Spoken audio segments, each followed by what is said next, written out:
कहते हैं कि महाभारत की चर्चा ऐसी चर्चा है जिसे सुनकर लोगों के अंदर जोश आ जाता है, और जोश आएगा जभी अगर वो सच्चे क्षत्रिय हैं। तो कहा बाजुएं कहीं पर फड़केंगी और कहीं हृदय हारत होगा, और जिसको सुन करके जोश बढ़े वो आज महाभारत होगा।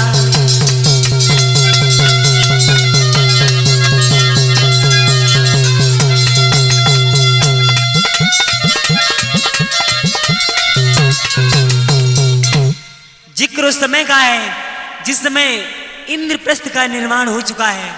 आज पांडवों ने बड़ा ही इंद्रप्रस्थ बनवाया है जिसमें तरह तरह के अजूबे हैं। और अजूबे कैसे हैं? जहाँ पर जल भरा हुआ है वहाँ पर थल दिखाई देता है, और जहाँ पर थल है वहाँ पर जल दिखाई देता है। इधर देश विदेशों में निमंत्रण भेजे गए। इधर भीम दुर्योधन को लेकर इंद्रप्रस्थ की ओर चले आ रहे हैं। कहा भीम ने, भैया इधर से मत जाना, इधर जल भरा हुआ है। लेकिन दुर्योधन बड़ा ही अटी था, उसने कहा नहीं मैं तो इधर से ही जाऊंगा। कहा नहीं भैया इधर से मत जाना, इधर जल भरा हुआ है। लेकिन दुर्योधन ने नहीं माना, और जैसे ही उसने आगे कदम बढ़ाया वो जल में गिर गया। और जल में गिरा तो भीम हंसे, और जब भीम हंसे तो ऊपर से खिड़की से द्रौपदी देख रही थी कि खिड़की में से द्रौपदी और देख रही थी हाल।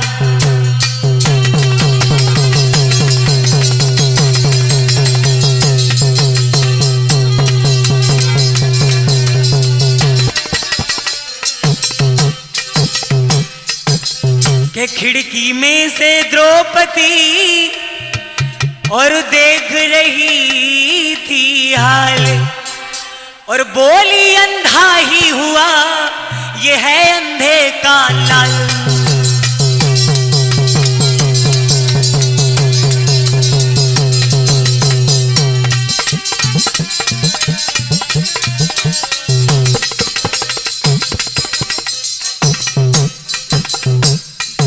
द्रौपदी कहने लगी अरे भीम किसे समझ आ रहे हो, तुम्हें नहीं पता अंधरन के अंदर ही होते हैं। गुरुजी यहीं से महाभारत की नींव पड़ गई। दुर्योधन कहने लगा द्रौपदी क्या कहा, अगर मैंने तुझे खून के आंसू न रुला दिया तो मेरा नाम भी दुर्योधन नहीं। उसी समय दुर्योधन ने एक बार प्रण सा कर लिया, पर मैं इस पांचाली से बदला अवश्य लूंगा। और कहने लगा दुर्योधन, द्रौपदी तुम्हारा व्यंग वचन वरना ना कभी भुलाऊंगा।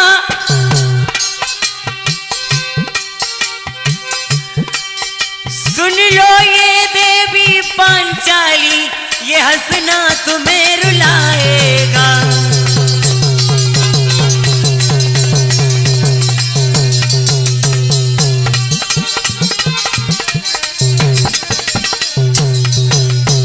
उसी समय सभी सभा से लोग चले जाते हैं, दुर्योधन भी चला गया।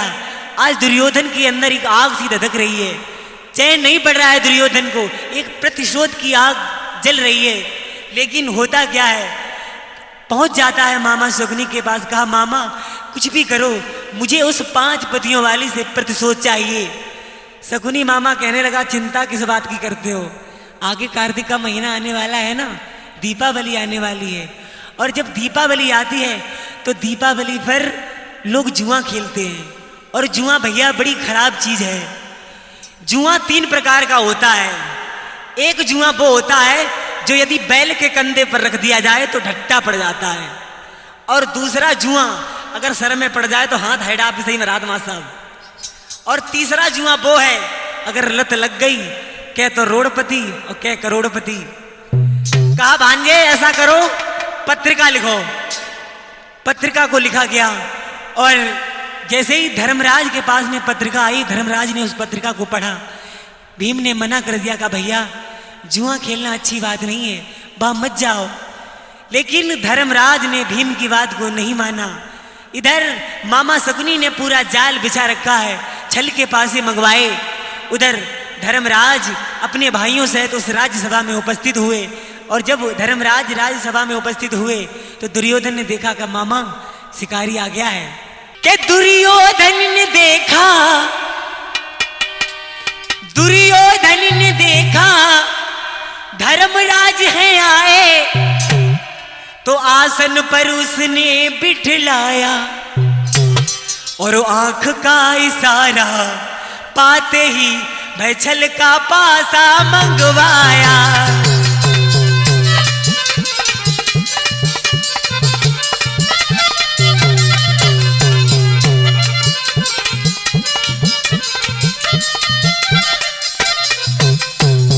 धीरे धीरे दुर्योधन ने वो छल के पास ही मंगवा लिए। अब होता क्या है गुरुजी, कुछ पासे तो दुर्योधन ने धर्मराज की पक्ष में डाले। धर्मराज कहने लगे भैया हमारी तो जीत हो रही है, पांडव सब खुश। लेकिन शकुनी मामा कहने लगा भांजे बताओ दाव पर क्या लगाओगे। धर्मराज ने जो गली में मुक्ता मणि माल पड़ी हुई थी सबसे पहले उसको दाव पर लगाया। कहा कि काड़ी कंठ ते गज मणि माला,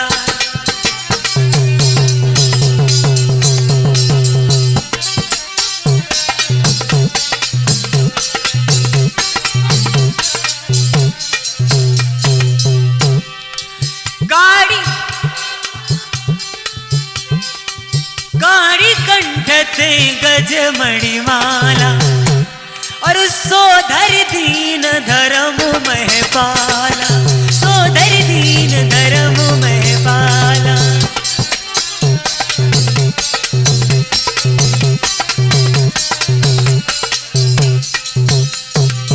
जैसे ही धर्मराज युधिष्ठिर ने मुक्ता मणि माल को दांव पर लगाया, होता क्या है मां साहब, हुआ ये कि वो छल का पासा था और पासा दुर्योधन के ही पक्ष में पड़ा और धर्मराज मुक्ता मणि को हार गए। और मुक्ता ही मणि नहीं बल्कि धीरे धीरे अपना राजपाट धन धाम सब कुछ हार गए। कहने लगे भैया दुर्योधन अब तो हमारे पास कुछ नहीं है। कहने लगा दादा कैसी बात करते हो, अभी तो आपके पास बहुत कुछ है। कहा नहीं कि अब कुछ नहीं है, कि अभी आपके 4 भाई है ना। धर्मराज ने कहा अच्छा तो आइए सबसे पहले मैं अपने आप को दांव पर लगाता हूं। धर्मराज ने अपने आप को दांव पर लगा दिया, अपने आप को भी हार गए। उसके बाद में भीम को दांव पर लगाया तो भीम को भी हार गए, नकुल सहदेव को भी हार गए। और जैसे ही अर्जुन को हारे तो आज दुर्योधन ने नगाड़े बजवा दिए जैसे ही अर्जुन को हारे। अब धर्मराज कहने लगे भैया अब तो हमारे पास कुछ नहीं है। दुर्योधन कहने लगा कैसी बात करते हो दादा, अभी तो आपके पास वो बहुमूल्य मणि है जो किसी के पास नहीं है। कहा नहीं, कहा अब हमारे पास कुछ नहीं है। कहा है अभी याद करो। कहा नहीं कुछ नहीं है भैया, कि है अभी वो है ना पांचाली। जैसे ही पांचाली का नाम सुना दुर्योधन खड़ा हो गया, भीमसेन खड़ा हो गया, कहने लगा गदा को लेकर खड़ा हो गया। धर्मराज कहने लगे भैया ऐसा करो, इस धर्मराज कहने लगे भैया हम जुआ में हार चुके हैं, हम इनके दास बन चुके हैं, हमें गधा उठाते हुए अब शोभा नहीं देता। भीम तो बैठ गए। दुर्योधन कहने लगा अब होता ये है कि धर्मराज युधिष्ठिर ने जैसे ही पांचाली को दांव पर लगाया तो पांचाली को भी हार गए। और जैसे ही पांचाली को हारे दुर्योधन खड़ा होकर के अष्टहास करने लगा, जोर से हंसा और कहने लगा एक दूत को भेजा, कहा चले जाओ और जाने के बाद उस 5 पतियों वाली को लेकर के आना और उससे कहना कि मैंने उसे राज्यसभा में बुलाया है। दूत चला है और जैसे ही दूत पांचाली के कक्ष में पहुंचा तो उस समय पांचाली के पास में दुर्योधन की पत्नी भानुमति भी बैठी हुई थी। कहने लगा महारानी पांचाली आपको महाराज दुर्योधन याद कर रहे हैं। कहा ऐसा नहीं है, कहा ऐसा ही है। इससे पहले पांचाली कुछ कह पाती, उससे पहले भानुमति बोल पड़ी कि चला जा यहां से, चल निकल यहां से दुष्ट अभी, दुर्वचनों का बदला लूंगी, कोड़े से खाई खींच तेरी भूसा उसमें भरवा दूंगी।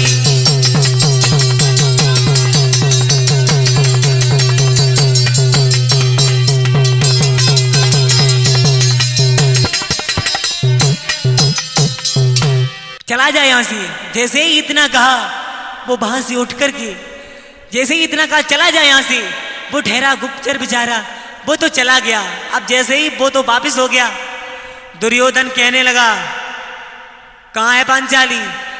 गुप्तचर कहने लगा महाराज मैंने तो उनसे कहा था आने के लिए, लेकिन आपकी महारानी ने मुझे गालियां दी और वहां से भगा दिया। दुर्योधन कहने लगा कहाँ? दुर्योधन कहने लगा भैया दुशासन कहाँ हो? हाँ भैया। अब तुम जाओ और उस 5 पतियों वाली को जबरदस्ती, अगर वो जरा सी आने में आनाकानी करे तो बाल पकड़कर घसीटते हुए उसे लेकर के आना।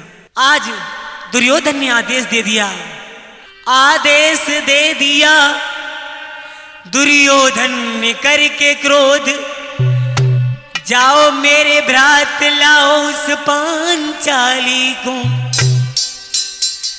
ला करके भ्रात मेरी जंगा पर बिठाओ, मिटाऊंगा आज उस बंद चिंगारी को। आज दुशासन चला है और पहुंच जाता है उसी कक्ष में जहां पर पांचाली बैठी हुई है। उस समय भानुमति वहां से जा चुकी थी। कहने लगा अरे पांचाली तुम्हें हमारे महाराज दुर्योधन याद कर रहे हैं, हमारे भ्राता श्री दुर्योधन तुम्हें बुला रहे हैं।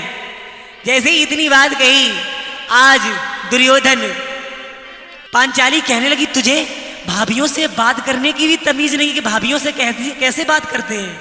कहने लगा है ये तहजीब ये तमीज मुझे मत सिखा, मुझे सब कुछ आता है। पांचाली सोचने लगी लगता है अब हमें सरलता से काम लेना पड़ेगा, साम दाम दंड भेद।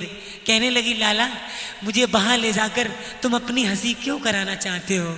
और बोली है पांचाली अरे शांतनुकुल की, शांतनुकुल की मैं कुल बधू हूं, कुल की लाज बचा रखी है, कुल की लाज बचा रखी है।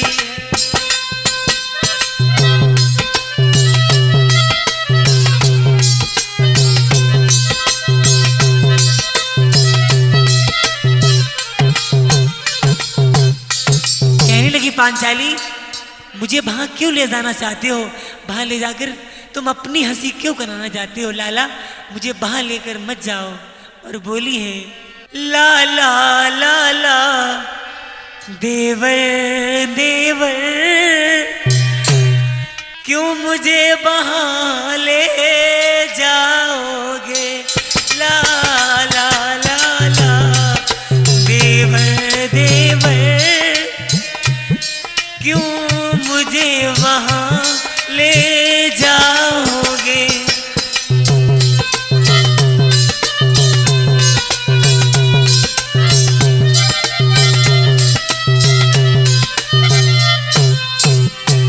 ला ला ला ला देवर देवर क्यों मुझे वहां ले जाओ? उस भरी सभा में ले जाकर, उस भरी सभा में ले जाकर तुम अपनी हंसी कराओगे। उस भरी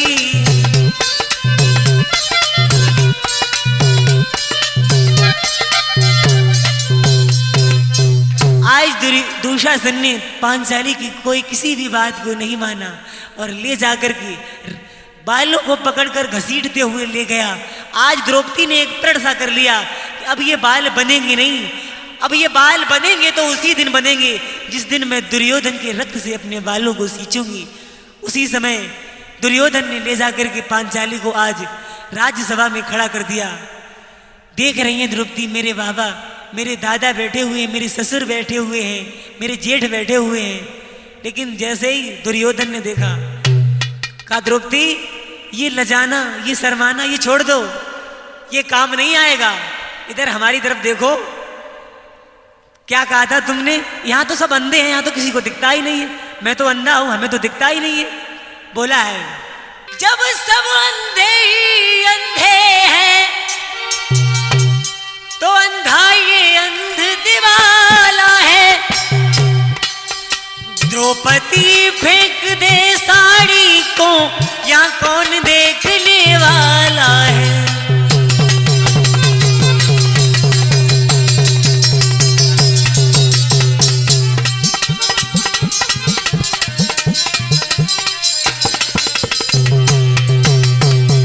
जब सब अंधे ही अंधे हैं, तो अंधा ये अंध दिवाला है। द्रौपदी फेंक दे साड़ी को, यहाँ कौन देखने वाला है। द्रौपदी अभी तक धुल ना सका, वो व्यंग दाग का धोते हैं। और तुमने ही कहा था ऐ पांचाली, अंधों के अंधे होते हैं।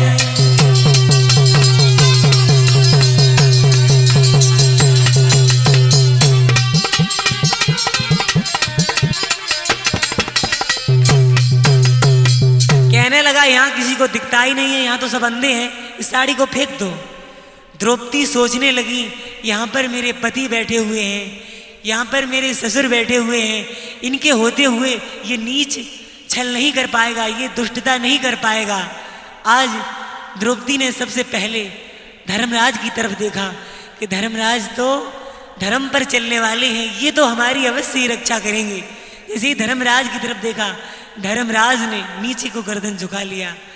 एक नजर अर्जुन की तरफ देखा, अर्जुन की आंखों में आंसू आ गए, लेकिन अर्जुन ने भी नीचे गर्दन को झुका लिया। नकुल सहदेव की तरफ देखा, उन्होंने भी नीचे गर्दन को झुका लिया। भीम को देखा तो भीम खड़े हो गए। धर्मराज ने कहा बैठ जाओ, तुम तो हार चुके हो, तुम तो अब हम भैया इनके दास बन चुके हैं। धर्मराज भी बैठ गए, लेकिन द्रौपदी के अंदर अब भी घमंड है, अब भी अभिमान है। सोच रही है कि गंगा पुत्र छुपाए नहीं रहे हैं, अब से बचन राजा सन गए हैं, अब से बचन राजा सन गए हैं।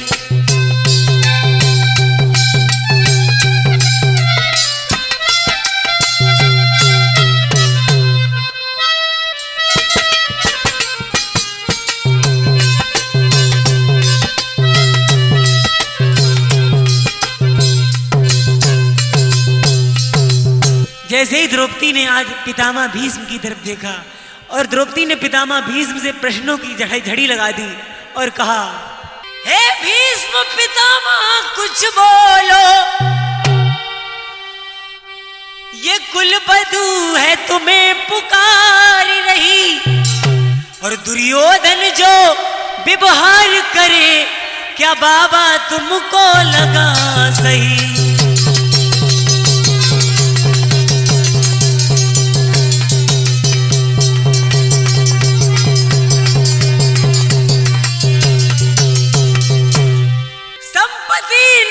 किसी राजा की जो हारे मुझको खेल जुआ, और तुम तो बाबा न्याय प्रिय हो, फिर क्यों प्रभु है लाचार हुआ।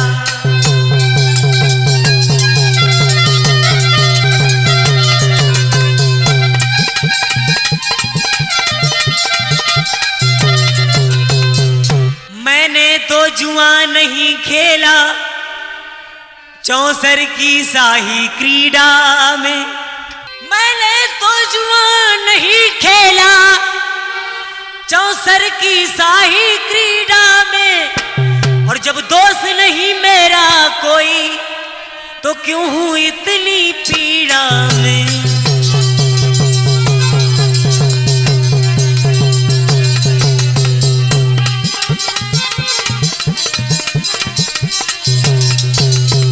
जब दोस्त नहीं मेरा कोई तो फिर क्यों हूं इतनी पीड़ा में। पितामह भीष्म की तरफ देखा तो आज पितामह भीष्म ने भी नीचे को गर्दन को झुका लिया। अब कहीं ना कहीं द्रौपदी का धीरे धीरे घमंड टूट रहा है। इधर भगवान कन्हैया रुक्मिणी सुंदर सा थाल में भगवान भोजन कराने के लिए सुंदर सा थाल लेकर आती हैं।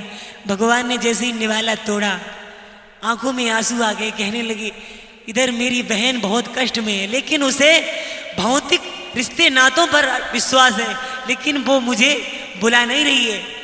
रुक्मिणी कहने लगी ऐसा करो प्रभु, आप ही चले जाओ उसकी रक्षा के लिए। भगवान कहने लगे मैं नहीं जाऊंगा, मैं जाता नहीं हूं, मैं तब जाता हूं जब मुझे कोई याद करता है, और जब तक मुझे कोई याद नहीं करता है तब तक मैं जाने वाला नहीं हूं। बोले गोविंद भगवान की।